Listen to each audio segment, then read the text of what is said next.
अरे बच्चों, आज हम देखेंगे क्लास 10 गणित के महत्वपूर्ण प्रश्नों का एक महत्वपूर्ण संग्रह। और इसमें हम आप देखेंगे कि पहला प्रश्न जो आपका ये कह रहा है कि निम्न समांतर श्रेणी के लिए प्रथम पद तथा सर्वांतर होगा।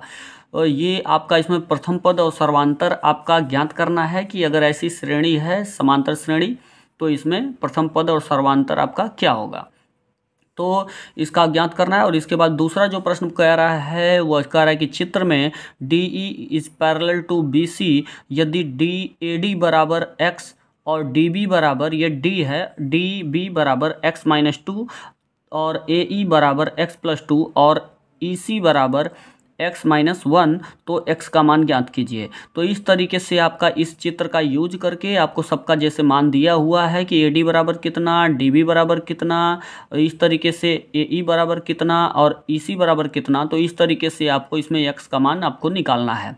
ये देखिए जितने भी प्रश्न मैं बता रहा हूँ इसके पहले भी बताया हूँ, यदि आपने उन्हें न देखा हो तो वीडियो में जाकर अवश्य देखें। और फिर इसके बाद जो आज प्रश्न बताए जा रहे हैं इन प्रश्नों को भी अवश्य तैयार करें, ये भी महत्वपूर्ण प्रश्न होते हैं। ये देखिए प्रश्नों को आपको हम बहुत महत्वपूर्ण प्रश्न जो हैं वो बहुत ज़्यादा आपको नहीं दे रहे हैं कि 1000-2000 प्रश्न दे दें आपको।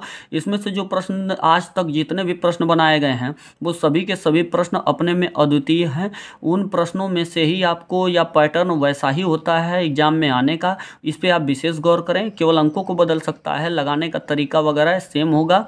एक बार आप यदि समझ जाएं तो फिर आगे आपको दिक्कत होने वाली नहीं है।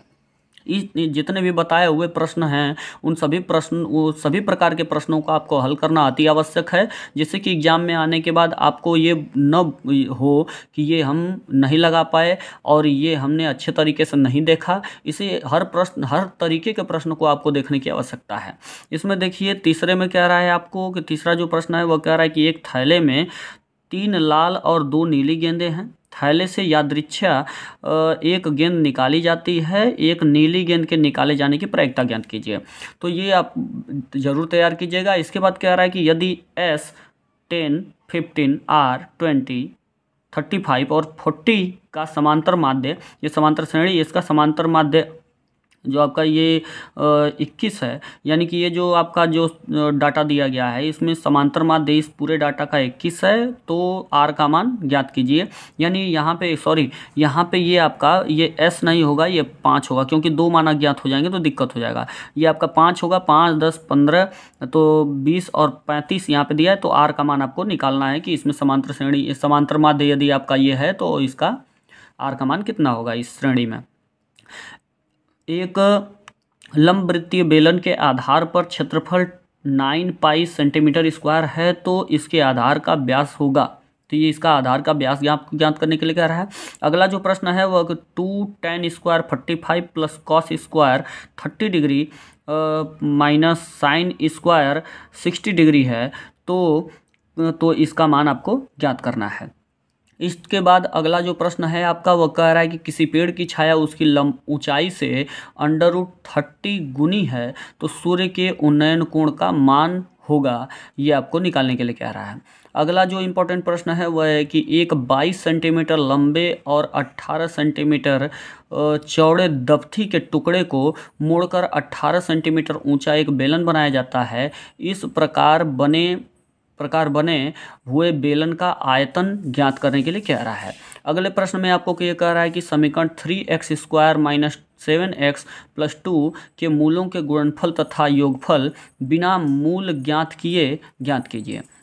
अगला प्रश्न आपका ये कह रहा है कि दो संख्याओं का योगफल 85 है। यदि बड़ी संख्या छोटी संख्या के 4 गुने से 5 अधिक है तो संख्याएं ज्ञात कीजिए।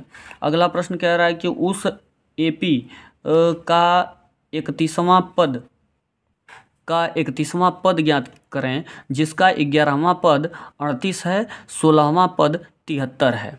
इसके बाद अगला जो प्रश्न आपका 12वां कह रहा है, ये कह रहा है कि समांतर श्रेणी √7, √28, √63 का चौथा पद क्या होगा, यानी अगला इसका पद। इसके बाद फिर 13वां प्रश्न आपका कह रहा है कि दो गोले के आयतनों का अनुपात 8/27 है, तो उनके संपूर्ण पृष्ठ के क्षेत्रफलों का अनुपात क्या होगा।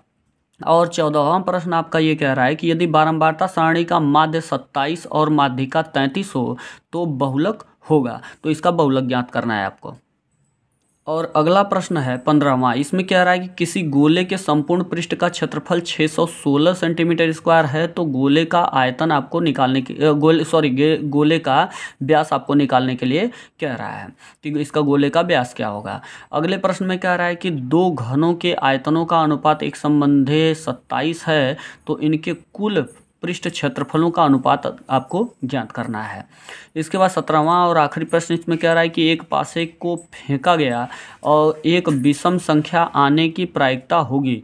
तो एक पासे को यदि फेंका जाए तो इसके विषम संख्या आने की प्रायिकता क्या होगी, इसके बारे में आपको निकालने के लिए कह रहा है। तो इन प्रश्नों को आप विशेष तौर पे इन सभी प्रश्नों को तैयार करें।